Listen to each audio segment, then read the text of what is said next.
It felt like I was watching a game show in game one. I'll say this. I told you coming into this, the Pacers were not going to be intimidated by the Celtics. The Pacers were not going to be intimidated by the crowd at TD Garden. The Pacers were not going to be intimidated by the moment, by the stage. This team has squabbles.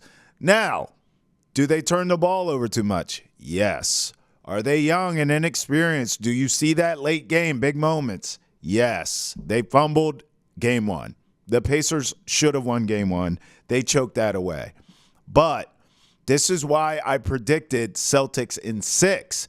I just think this Pacers team's being undervalued here. And game one really proved that. But credit to the Celtics. They came out, I'll say this, there have been times in the playoffs, in the regular season, at home, this team comes out flat as a doorknob. I mean, flat as a pizza. And that wasn't the case in game one. They came out, they were all about it. They had the energy. The crowd was hyped up. They jumped out to a big lead. But again, it goes back to the Pacers. They withstood it. And they got back in this game, and they made it a game, and they choked it away. In the end, late game, botched fumbles from both teams, turnovers, questionable coaching on one side. In Joe Mazzulla, I thought Rick Carlisle did a good job. But if you look at this box score, I have it right in front of me. If you don't watch the game, it doesn't really tell the story. Jayson Tatum, 36 points, 12 rebounds. Well, feels like he did everything wrong. He was carried most of this game like he's been carried most of these playoffs. By who? The same crew. Jaylen Brown, Derek White, both of those guys. Jaylen Brown, 26 points. Derek White only 15, but timely baskets, smart basketball moves at the end of game one. All of game one, really. Drew Holiday, season high, 28 points.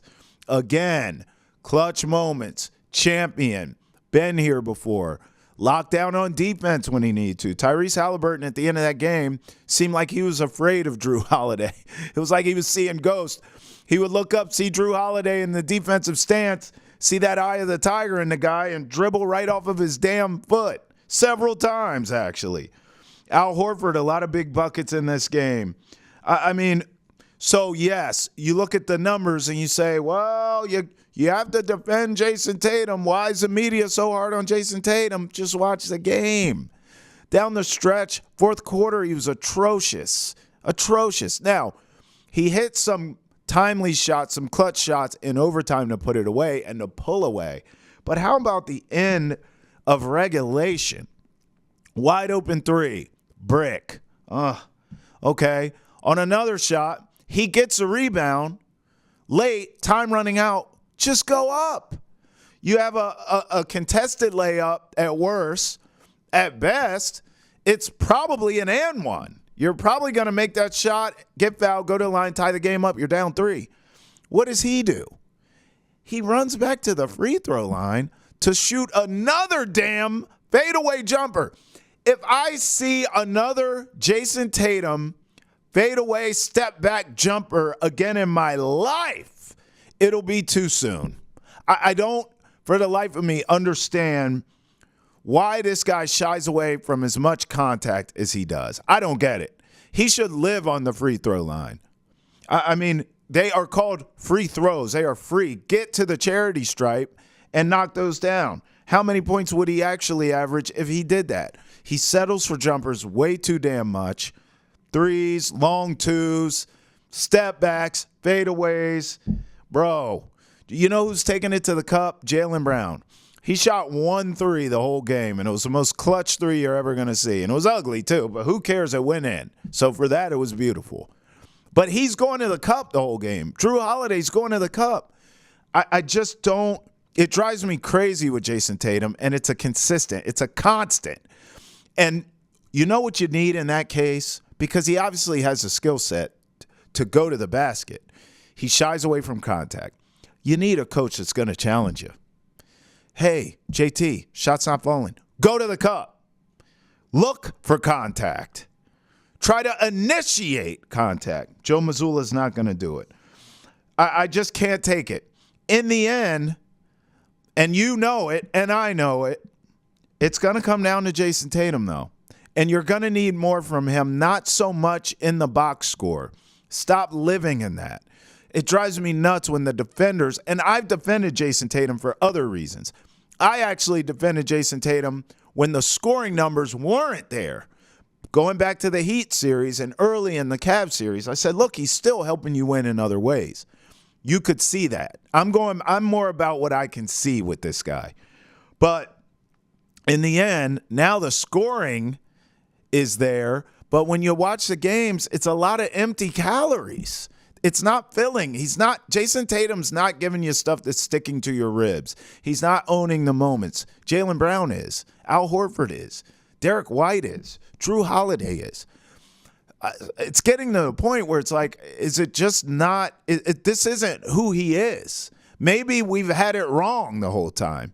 We've been thinking Jayson Tatum is Batman, Jaylen Brown is Robin. How much evidence do we need that we may have the wrong Batman? Maybe we casted the wrong guy. It's Jaylen Brown. I mean, we've seen it consistently in the playoffs. Jaylen Brown shows up, gives you everything he has, isn't afraid of the big moments, isn't afraid of the big shots. Jayson Tatum, we have several examples of, yeah, he gives you flashes when he does it, but it's not consistent. We have several moments where we want more from him. In the end, it does feel like it's going to come down to Jayson Tatum because we have to let this season play out with him in the role of Batman. Let's see what he can give. I don't want to call him Gotham City, I guess Boston City. What can he give Boston City in the end? Because I'm telling you, we may have to take the cape and pass it to another guy. Jayson Tatum this season against the Pacers averaged 33 points, 11 boards, and 6 dimes. Against the Timberwolves, in case that's the finals matchup, 39 points, 5 boards, 3 steals per game. I mean, these are outstanding numbers. Against the Mavericks, who I actually think they will play in the finals. Against the Mavericks, 36 points, 10 boards, 4 assists per game.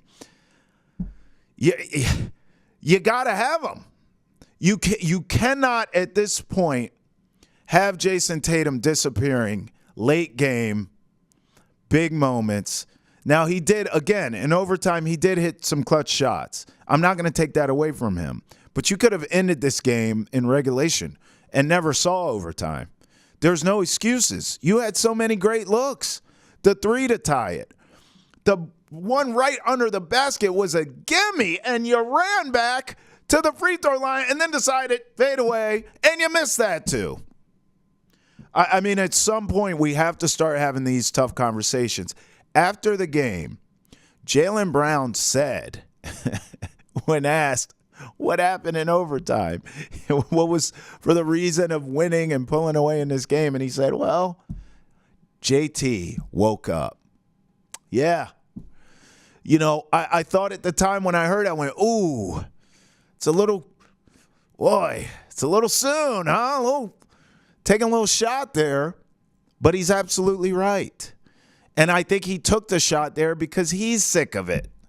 He's like, this is supposed to be the guy, right? This is my dude. I'm carrying us. And he is. Him, Derek White, Drew Holiday, they are. And then, you know, once Tatum gets that support, these guys are getting buckets. Okay, I can put the game away. It reminds me a lot. I remember during football season saying this. When the Ravens have the lead in a game, they're almost unbeatable. I don't know what the stats are. I don't know what the numbers are. But if you go and you look up the Ravens' record when they have a lead, it's probably impeccable. But where they get into trouble is when they have to throw themselves back into a game. Lamar has to stay in the pocket, throw them back in the game. I'm starting to get these kind of vibes from Jayson Tatum of when the Celtics have a lead and everything's going right and everything's going well. Oh, the guy's unbelievable. But when they're down, it's Jaylen Brown. It's Derek White. It's Drew Holiday, the champion. It's Al Horford hitting shots. And then Jayson Tatum will cook to put a game away. But if you're leaning on him in a big spot, tight game, late game, you're down, need a bucket, How many examples do we have of him not getting it done? We just don't. And I'm personally, as someone who has defended this guy time and time again, and I said this would be his playoffs where he put his stamp on it, just like Steph Curry against the Celtics, when everyone said, well, Steph's great, but he hasn't won an NBA Finals MVP. It's Iguodala or it's Durant or whatevs. Steph said, oh, okay, watch this. That was his finals. When he ripped the heart out of the Celtics, that was Steph Curry's finals. I thought this would be Jayson Tatum's postseason to put all of this to bed. It's been anything but.